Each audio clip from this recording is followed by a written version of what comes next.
تو میرے بیٹے نے مجھے آکے بتایا کہ بوڑھی عورت آئی ہے باہر مسئلہ پوچھنے، توجہ کرنا ذرا بات پر، اور خاص غور کرنا کہ عرض کرنے لگا ہوں۔ فرماتے میرے بیٹے نے بتایا کہ ابا جی بوڑھی سی عورت ہے، وہ کہتی ہے میں نے امام صاحب سے سوال پوچھنا ہے۔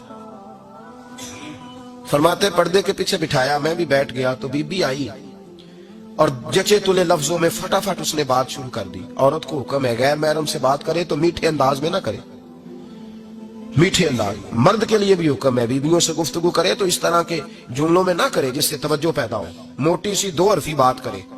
یہ سارے میرے بھائی ان چیزوں کا دھیان رکھا کرے۔ عورت غیر محرم کے ساتھ میٹھی گفتگو کرنا، دلوں میں کجی پیدا ہو، یہ منع ہے۔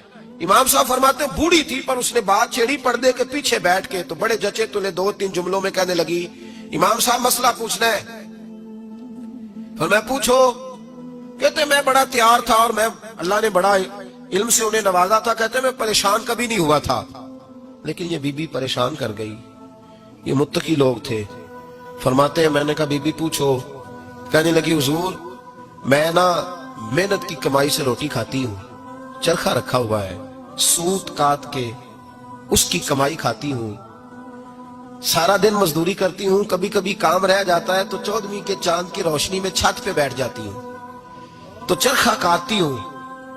بادشاہ کا لشکر میرے قریب سے کبھی کبھی گزرتا ہے، ان کے پاس بڑی بڑی لالٹینیں، بڑے بڑے ان کے پاس روشنی کے بندوبست ہوتے ہیں، لشکر بادشاہ کا گزرتا ہے تو بہت بڑا لشکر ہوتا ہے، کئی کلومیٹر تک وہ گزرتا جاتا ہے، تو کئی دفعہ اچانک اس کی روشنی بھی میرے چرخے پہ پڑ جاتی ہے۔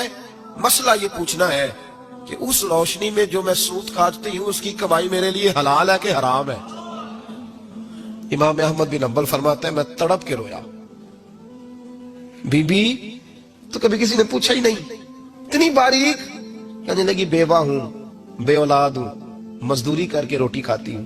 پوچھنا یہ تھا او بھائیو، یہ بھی تو یہی وقت گزار کے گئے ہیں نا، یہ بھی وہی قرآن پڑھتے تھے جو ہم پڑھتے، یہ بھی اسی رسول کا کلمہ پڑھتے تھے جن کا ہم پڑھتے، یہ بھی اسی دین کے ماننے والے تھے جس کے یہ لوگ ماننے والے، ہم کدھر نکل گئے؟ پرواہ ہی نہیں، حلال حرام کی تمیز ہی نہیں۔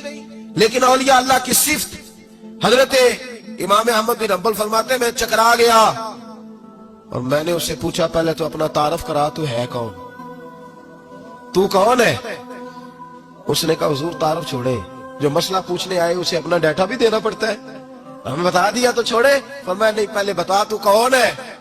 تو وہ کہنے لگی میں حضرت بشر حافی کی ہمشیرہ ہوں، وہ جو بغداد میں بابا ننگے پیر پھرتا ہے تو کوئی جانور گوبر بھی نہیں نہ کرتا گلیوں میں، وہ نیک بابا، میں اس کی بہن ہوں۔ تو امام احمد بن حنبل کہتے میں رو پڑا، میں نے کہا آپا او میری بہن، کوئی اور آتا تو میں فتویٰ یہی دیتا کہ تو کو چھین کے روشنی تو نہیں نہ لیتی، خود پڑ جاتی ہے، جائز ہے تیرے لیے، لیکن تو چونکہ بشر حافی کی ہمشیرہ ہے تو تیرے لیے جائز نہیں، تو نہ یہ کر، تیرے لیے تقوی والا فیصلہ ہے میرا، تقوی والا، تو نہ یہ کام کر۔ امام احمد بن حنبل فرماتے ہیں بی بی چلی گئی پر میں ساری رات روتا رہا۔ وَقَالُوا يَتَّقُونَ